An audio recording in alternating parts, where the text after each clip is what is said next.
Success ഫയലിലേക്ക് സ്വാഗതം. കഴിഞ്ഞ ക്ലാസ്സിൽ നമ്മൾ യൂറോപ്യന്മാരുടെ ആഗമനത്തെക്കുറിച്ചുള്ള ബേസിക് ആയിട്ടുള്ള ഇൻട്രൊഡക്ഷൻ ആണ് പഠിച്ചത്. അപ്പോൾ നമുക്ക് ഇന്നത്തെ ക്ലാസ്സിലേക്ക് കടക്കാം. ഇന്ത്യയിലെത്തിയ ആദ്യത്തെ യൂറോപ്യൻ വാസ്കോ ഡ ഗാമയാണ് നമ്മൾ കഴിഞ്ഞ ക്ലാസ്സിൽ പഠിച്ചിരുന്നു. വാസ്കോ ഡ ഗാമ വന്ന വർഷങ്ങളെല്ലാം നമ്മൾ കഴിഞ്ഞ ക്ലാസ്സിൽ നോക്കിയിട്ടുണ്ടായിരുന്നു. അപ്പോൾ കഴിഞ്ഞ ക്ലാസ് കാണാത്തവരുണ്ടെങ്കിൽ ആ ക്ലാസ് ഒന്ന് ജസ്റ്റ് കണ്ടിട്ട് പോവാം. അപ്പം ഈ ക്ലാസ് നമുക്കൊന്നും കൂടി ഈസി ആയിട്ട് മനസ്സിലാക്കാൻ പറ്റും. അപ്പോൾ ആദ്യം എത്തിയ യൂറോപ്യനാണ് വാസ്കോ ഡ ഗാമ. രണ്ടാമതെത്തിയത് ആരാണ്? പെട്രോ അൽവാരിസ് ഗബ്രാളാണ് രണ്ടാമതായിട്ട് എത്തിയ. അപ്പം വാസ്കോ ഡ ഗാമയ്ക്ക് ശേഷം രണ്ടാമതെത്തിയ സംഘത്തിൻ്റെ തലവൻ ആരായിരുന്നു? പെട്രോ അൽവാരിസ് ഗബ്രാളായിരുന്നു. Pedro Alvares Cabral. അപ്പോൾ വാസ്കോ ഡ ഗാമയുടെ പിൻഗാമി ആരായിരുന്നു എന്ന് ചോദിച്ചാൽ ആരാണ്? പെട്രോ അൽവാരിസ് ഗബ്രാളാണ്. ഇനി ഗബ്രാളിന് ശേഷം എത്തിയത് ആരാണ്? അൽബുക്കർക്കാണ് ഗബ്രാളിന് ശേഷം എത്തിയത്. ഗബ്രാൾ എത്തിയ വർഷം 1500. ഗബ്രാൾ ഏത് വർഷമാണ് ഇന്ത്യയിലെത്തിയത്? 1500-ലാണ്. അൽബുക്കർക്ക് എത്തിയത് ഏത് വർഷമാണ്? 1503-ലാണ് അൽബുക്കർക്ക് എത്തിയത്. ഇനി അൽബുക്കർക്കിന് ശേഷം എത്തിയതാണ് അൽമേഡ. Francisco de Almeida. അൽബുക്കർക്കിന് ശേഷം എത്തിയത് അൽമേഡയാണ്. അൽമേഡ എത്തിയ വർഷം 1505-ലാണ്. ഇത് ഈ ഓർഡറിൽ തന്നെ പഠിച്ചു വെക്കണം. കാരണം ആദ്യം എത്തിയത് വാസ്കോ ഡ ഗാമയാണ്. വാസ്കോ ഡ ഗാമയ്ക്ക് ശേഷമാണ് ഗബ്രാൾ എത്തിയത്. ഗബ്രാളിന് ശേഷമാണ് അൽബുക്കർക്ക് എത്തിയത്. അൽബുക്കർക്കിന് ശേഷം അൽമേഡ. പിന്നെ ഇവർ വന്ന വർഷം വാസ്കോ ഡ ഗാമ നമ്മൾ കഴിഞ്ഞ ക്ലാസ്സിൽ പഠിച്ചതാണ് ഇല്ലേ? 1498-ലാണ് വന്നത്. 3 പ്രാവശ്യം ഇന്ത്യയിൽ എത്തിയിട്ടുണ്ട്. ആദ്യം എത്തിയത് 1498, പിന്നെ 1502, പിന്നെ 1524. ഇങ്ങനെ 3 വർഷങ്ങളിൽ വാസ്കോ ഡ ഗാമ ഇന്ത്യയിൽ എത്തിയിട്ടുണ്ട്. അപ്പോൾ വാസ്കോ ഡ ഗാമയ്ക്ക് ശേഷം പെട്രോ അൽവാരിസ് ഗബ്രാൾ. ഗബ്രാളിന് ശേഷം അൽബുക്കർക്ക്. അൽബുക്കർക്കിന് ശേഷം ആരാണ്? അൽമേഡ. ഇനി നമ്മളോട് ചോദിക്കുകയാണ്, ഇന്ത്യയിലെ ആദ്യത്തെ പോർച്ചുഗീസ് വൈസ്രോയ് ആരായിരുന്നു? അൽമേഡ. ഇന്ത്യയിലെ ആദ്യത്തെ പോർച്ചുഗീസ് വൈസ്രോയ് ആരായിരുന്നു എന്ന് ചോദിച്ചാൽ അൽമേഡയാണ്. അൽമേഡ എത്തിയത് 1505-ലാന്ന് പഠിച്ചു. 1505 മുതൽ 1509 വരെ ഇന്ത്യയിലെ പോർച്ചുഗീസ് വൈസ്രോയ് ആയിരുന്നത് അൽമേഡയായിരുന്നു. 1509 അൽമേഡ തിരിച്ചു പോവുകയാണ്. അപ്പോൾ 1509 അൽമേഡ പോയതിന് ശേഷം വൈസ്രോയ് ആയത് ആരാണ്? അൽബുക്കർക്കാണ്. അപ്പോൾ അൽമേഡയ്ക്ക് ശേഷം വൈസ്രോയ് ആയിരുന്നത് അൽബുക്കർക്കാണ്. അപ്പോൾ ആദ്യത്തെ പോർച്ചുഗീസ് വൈസ്രോയ് ആരായിരുന്നു എന്ന് ചോദിച്ചാൽ അൽമേഡയാണ്. രണ്ടാമത്തെ പോർച്ചുഗീസ് വൈസ്രോയ് ആരായിരുന്നു എന്ന് ചോദിച്ചാൽ അൽബുക്കർക്കാണ്. മനസ്സിലായെന്ന് വിചാരിക്കുന്നു. അപ്പോൾ വാസ്കോ ഡ ഗാമയ്ക്ക് ശേഷം ഗബ്രാളിന് ശേഷം അൽബുക്കർക്ക്, അതിനുശേഷം അൽമേഡ. അപ്പോൾ ഇന്ത്യയിലെത്തിയ ആദ്യത്തെ പോർച്ചുഗീസ് വൈസ്രോയ് ആരായിരുന്നു? അൽമേഡയായിരുന്നു. രണ്ടാമത്തെ പോർച്ചുഗീസ് വൈസ്രോയ് ആരായിരുന്നു? അൽബുക്കർക്കായിരുന്നു. അൽബുക്കർക്ക് വൈസ്രോയ് ആയിരുന്നത് 1509 മുതൽ 1515 വരെ അൽബുക്കർക്ക് ഇന്ത്യയിലെ വൈസ്രോയ് ആയിരുന്നു. അൽബുക്കർക്കിന് ശേഷം വാസ്കോ ഡ ഗാമ 1524 വൈസ്രോയ് ആയിട്ട് വരുന്നതിന് മുമ്പ് 3 ഗവർണർമാർ ഇന്ത്യയിലുണ്ടായിരുന്നു. ആരൊക്കെയാണ്? ലോപ്പോസ് ഓറസ്റ്റി അൽബഗേറിയ, ഡയഗോ ലോബ്സ്റ്റി സെക്യൂറിയ, ഡുറേറ്റി മെനസസ്. ഇവരുടെ ഭരണകാലത്ത് എന്ത് പറ്റിയെന്ന് വെച്ച് കഴിഞ്ഞാൽ പോർച്ചുഗീസുകാർക്ക് വേണ്ടത്ര അധികാരങ്ങൾ പിടിച്ചെടുക്കാനായിട്ട് സാധിച്ചില്ല.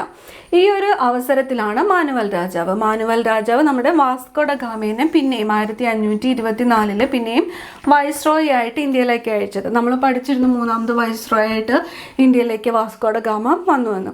അപ്പോൾ ഇതാണ് വാസ്കോ ഡ ഗാമ വൈസ്രോയ് ആയിട്ട് പിന്നെയും 1524 ഇന്ത്യയിൽ എത്താനുണ്ടായ സാഹചര്യം. അപ്പോൾ ഇത്രയും കാര്യങ്ങൾ മനസ്സിലായെന്ന് വിചാരിക്കുന്നു. ഒന്നും കൂടി നോക്കാം. ഇന്ത്യയിലെത്തിയ ആദ്യത്തെ പോർച്ചുഗീസുകാരനാണ് Vasco da Gama. Vasco da ഗാമയുടെ പിൻഗാമിയാണ് പെട്രോ അൽവാരിസ് ഗബ്രാൾ. ഗബ്രാളിന് ശേഷം വന്നത് അൽബുക്കർക്ക്, പിന്നെ അൽമേഡയായിരുന്നു ആദ്യത്തെ പോർച്ചുഗീസ് വൈസ്രോയ്. രണ്ടാമത്തെ പോർച്ചുഗീസ് വൈസ്രോയ് ആരായിരുന്നു? അൽബുക്കർക്കായിരുന്നു.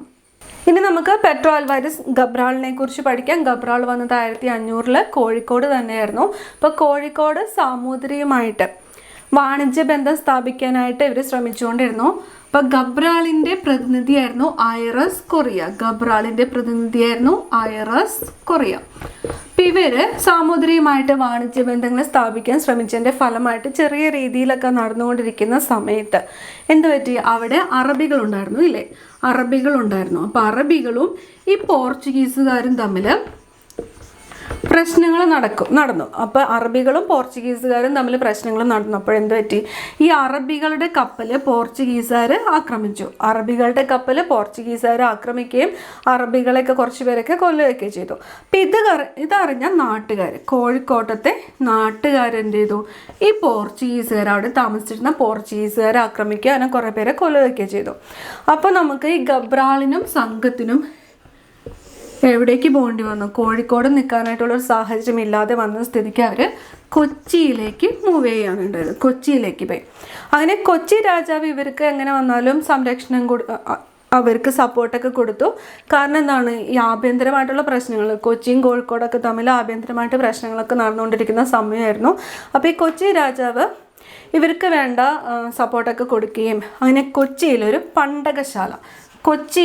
പണ്ടകശാല ഗബ്രാൾ സ്ഥാപിച്ചു.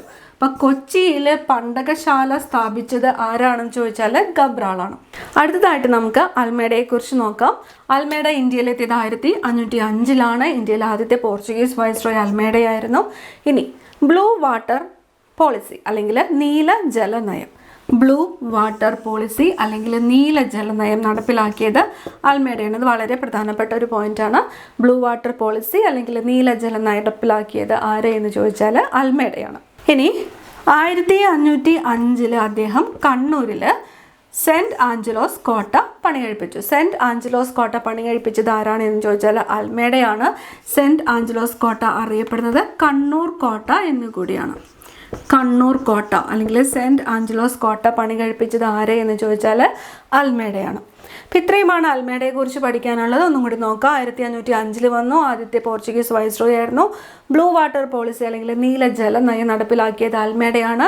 കണ്ണൂർ കോട്ട അല്ലെങ്കിൽ സെൻറ്റ് ആഞ്ചലോസ് കോട്ട പണി കഴിപ്പിച്ചത് അൽമേഡയാണ്. ഏത് വർഷമായിരുന്നു? 1505. അടുത്തതായിട്ട് നമ്മൾ പഠിക്കാൻ പോകുന്നത് അൽബുക്കർക്കിനെ കുറിച്ചാണ്. അൽബുക്കർക്കിനെ കുറിച്ച് നമുക്ക് ഒരുപാട് പ്രധാനപ്പെട്ട പോയിന്റ്സ് പഠിക്കാനുണ്ട്. അൽബുക്കർക്ക് ഇന്ത്യയിലെത്തിയത് ഏത് വർഷമാണ്? 1503. അപ്പം സെക്കൻഡ് പോർച്ചുഗീസ് വൈസ്രോയ് അൽബുക്കർക്കായിരുന്നു. ഈ രണ്ട് കാര്യങ്ങൾ നമ്മൾ പഠിച്ചതാണ്. ഇനി പോർച്ചുഗീസ് സാമ്രാജ്യ സ്ഥാപകൻ എന്നറിയപ്പെട്ടത് ആരാണ്? അൽബുക്കർക്കാണ്.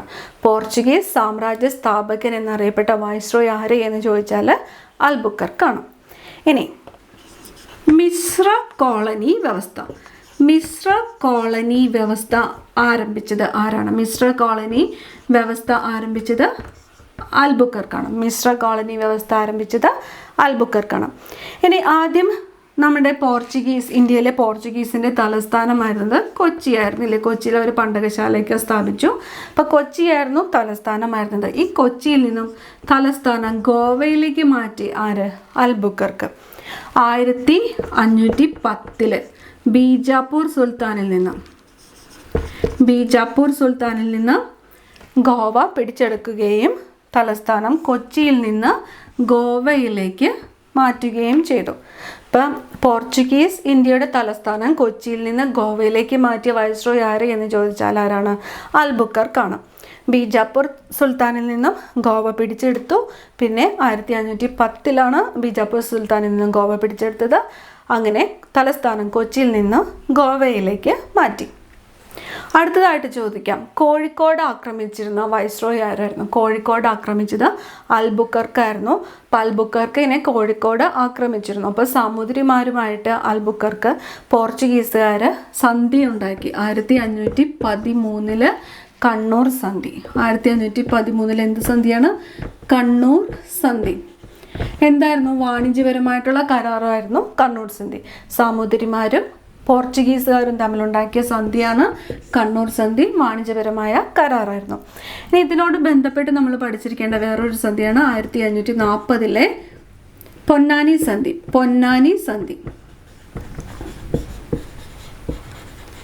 ആദ്യത്തേത് കണ്ണൂർ സന്ധി, രണ്ടാമത്തേത് പൊന്നാനി സന്ധിയാണ്. കണ്ണൂർ സന്ധി 1513 പൊന്നാനി സന്ധി 1540.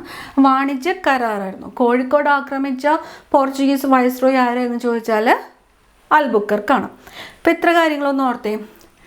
രണ്ടാമത്തെ പോർച്ചുഗീസ് വൈസ്രോയി ആയിരുന്നു അൽബുക്കർക്ക്. 1509 പോർച്ചുഗീസ് വൈസ്രോയി ആയത്. അൽബുക്കർക്ക് എത്തിയത് എന്നാണ് 1503. ഇനി പോർച്ചുഗീസ് സാമ്രാജ്യ സ്ഥാപകൻ എന്നറിയപ്പെട്ടത് ആരാണ്?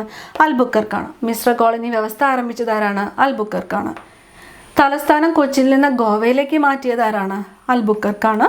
ബീജാപ്പൂർ സുൽത്താനിൽ നിന്ന് 1510 ഗോവ പിടിച്ചെടുക്കുകയും തലസ്ഥാനം കൊച്ചിയിൽ നിന്ന് ഗോവയിലേക്ക് മാറ്റുകയും ചെയ്തു. ഇനി കോഴിക്കോട് ആക്രമിച്ച വൈസ്രോയി ആരാണ്? അൽബുക്കർക്കാണ്. പിന്നെ കണ്ണൂർ സന്ധി, പൊന്നാനി സന്ധി. കണ്ണൂർ സന്ധി 1513, പൊന്നാനി സന്ധി 1540. സാമൂതിരിമാരും പോർച്ചുഗീസുകാരും തമ്മിലാണ് കണ്ണൂർ സന്ധി ഉണ്ടായിരുന്നത്.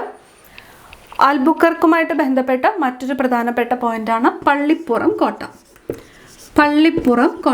പള്ളിപ്പുറം കോട്ട പണി കഴിപ്പിച്ചത് ആര് എന്ന് ചോദിച്ചാൽ അൽബുക്കർക്കാണ്. ഏത് വർഷമാണ്? 1503. പള്ളിപ്പുറം കോട്ട പണി കഴിപ്പിച്ചത് അൽബുക്കർക്കാണ്. വർഷം 1503. ഇനി പള്ളിപ്പുറം കോട്ട അറിയപ്പെടുന്ന മറ്റു പേരുകൾ ഏതൊക്കെയാണെന്ന് നോക്കാം. മാനുവൽ കോട്ട. മാനുവൽ രാജാവായിരുന്നല്ലേ, ഡോം മാനുവൽ രാജാവ്. അങ്ങനെയാണ് മാനുവൽ കോട്ട.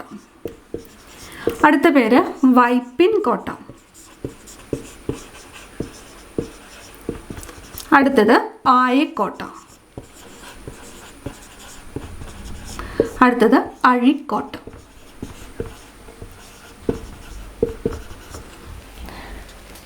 പള്ളിപ്പുറം കോട്ട പണി കഴിപ്പിച്ചത് അൽബുക്കർക്കാണ്. പള്ളിപ്പുറം കോട്ട അറിയപ്പെടുന്ന മറ്റു പേരുകളാണ് മാനുവൽ കോട്ട, വൈപ്പിൻ കോട്ട, ആയക്കോട്ട, അഴിക്കോട്ട എന്നൊക്കെ.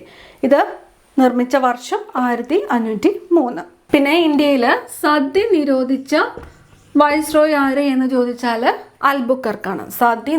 ഇന്ത്യയിൽ സദ്യ നിരോധിച്ച വൈസ്രോയി അൽബുക്കർക്കാണ്. അതുപോലെ നാണയ സമ്പ്രദായം ഏർപ്പെടുത്തിയത് അൽബുക്കർക്കാണ്. ഇന്ത്യയിൽ സദ്യ നിരോധിച്ചു, നാണയ സമ്പ്രദായം ഏർപ്പെടുത്തി. ഇനി ഇന്ത്യയിലെ ആദ്യത്തെ പോർച്ചുഗീസ് കോട്ടയാണ്, ഇന്ത്യയിലെ ആദ്യത്തെ യൂറോപ്യൻ കോട്ട എന്ന് ചോദിച്ചാൽ പള്ളിപ്പുറം കോട്ടയാണ്. ഇന്ത്യയിലെ ആദ്യത്തെ യൂറോപ്യൻ കോട്ട ഏത് എന്ന് ചോദിച്ചാൽ പള്ളിപ്പുറം കോട്ടയാണ്. ഇത്രയും നേരം നമ്മൾ Vasco da Gama, Cabral, Albuquerque, Almeida എന്നിവരെ കുറിച്ചാണ് പഠിച്ചത്. ഇനി പോർച്ചുഗീസ് ഈസ്റ്റ് ഇന്ത്യ കമ്പനി സ്ഥാപിതമായ വർഷം 1628. പോർച്ചുഗീസ് ഈസ്റ്റ് ഇന്ത്യ കമ്പനി സ്ഥാപിതമായത് 1628. പോർച്ചുഗീസ് ഇന്ത്യയുടെ പ്രധാനപ്പെട്ട കോളനികളായിരുന്നത് ഗോവയും ദാമൻ ആൻഡ് ദിയുമാണ്. പോർച്ചുഗീസ് കോളനികളായിരുന്നത് ഗോവ, ദാമൻ ആൻഡ് ദിയും. ഇനി പോർച്ചുഗീസുകാർ ഇന്ത്യയിൽ നിന്നും പോയത് ഏത് വർഷമാണ്? 1961. 1961 പോർച്ചുഗീസുകാർ ഇന്ത്യയിൽ നിന്നും പോയത്. അവരെത്തിയത് ഏത് വർഷമായിരുന്നു? 1498. അപ്പോൾ 1961 മൈനസ് 1498, 463 വർഷങ്ങൾ പോർച്ചുഗീസുകാർ ഇന്ത്യയിലുണ്ടായിരുന്നു. പോർച്ചുഗീസുകാരിൽ നിന്നും ഗോവയെ ഇന്ത്യ ഗവൺമെൻറ് മോചിപ്പിച്ചത് ഏത് വർഷമാണ്? 1961 ഡിസംബർ 19. 1961 ഡിസംബർ 19 പോർച്ചുഗീസുകാരിൽ നിന്നും ഇന്ത്യ ഗവൺമെൻറ് ഗോവയെ മോചിപ്പിച്ചത്. ഇനി പോർച്ചുഗീസുകാരിൽ നിന്നും ഇന്ത്യ ഗവൺമെൻറ് ഗോവയെ മോചിപ്പിച്ച സൈനിക നടപടി അറിയപ്പെടുന്ന പേരാണ്, ഓപ്പറേഷൻ അറിയപ്പെടുന്ന പേരാണ് ഓപ്പറേഷൻ വിജയ് എന്നത്. ഓപ്പറേഷൻ വിജയ്. ഇതിനെ പോലീസ് ആക്ഷൻ എന്ന് വിശേഷിപ്പിച്ചത് ആരാണ്? പോലീസ് ആക്ഷൻ എന്ന് വിശേഷിപ്പിച്ചത് VK കൃഷ്ണമേനോൻ. ഇന്ത്യ ഗവൺമെൻറ് പോർച്ചുഗീസുകാരിൽ നിന്നും ഗോവയെ മോചിപ്പിച്ച ദിവസം ഏതാണ്? 1961 ഡിസംബർ 19. ഈ സൈനിക നടപടി അറിയപ്പെട്ട പേരെന്താണ്? ഓപ്പറേഷൻ വിജയ്. ഈ സൈനിക നടപടിയെ പോലീസ് ആക്ഷൻ എന്ന് വിശേഷിപ്പിച്ചത് ആരാണ്? VK കൃഷ്ണമേനോനാണ്. ഇന്ത്യയിൽ ആദ്യമെത്തിയ യൂറോപ്യൻസ് ആരായിരുന്നു? പോർച്ചുഗീസുകാരായിരുന്നു. ഇന്ത്യയിൽ ഏറ്റവും കൂടുതൽ കാലം ഉണ്ടായിരുന്ന യൂറോപ്യൻസ് ആരായിരുന്നു? പോർച്ചുഗീസുകാരാണ്. ഇന്ത്യയിൽ നിന്ന് ഏറ്റവും അവസാനം പോയ യൂറോപ്യൻസ് ആരായിരുന്നു? പോർച്ചുഗീസുകാർ. ഇന്ത്യയിൽ ആദ്യം എത്തിയത്, അവസാനം പോയത്, ഏറ്റവും കൂടുതൽ കാലം ഉണ്ടായിരുന്നത് ഇവരെല്ലാം ആരായിരുന്നു? പോർച്ചുഗീസുകാരാണ്. പോർച്ചുഗീസുകാർ.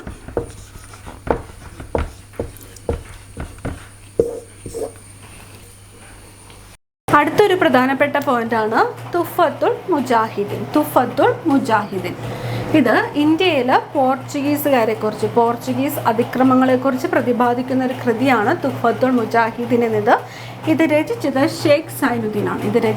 ഷെയ്ഖ് സൈനുദ്ദീൻ. ഇന്ത്യയിൽ പോർച്ചുഗീസ് അതിക്രമങ്ങളെക്കുറിച്ച് അല്ലെങ്കിൽ പോർച്ചുഗീസുകാരെക്കുറിച്ച് പ്രതിപാദിക്കുന്ന ഒരു കൃതിയാണ് തുഹ്ഫത്തുൽ മുജാഹിദീൻ എന്ന കൃതി രചിച്ചത് ഷെയ്ഖ് സൈനുദ്ദീൻ. ഇതോടുകൂടി ഇന്നത്തെ ക്ലാസ് ഇവിടെ അവസാനിപ്പിക്കുകയാണ്. മനസ്സിലായെന്ന് വിചാരിക്കുന്നു. അടുത്ത ടോപ്പിക്കുമായിട്ട് അടുത്ത ക്ലാസ്സിൽ കാണാം. Thank you.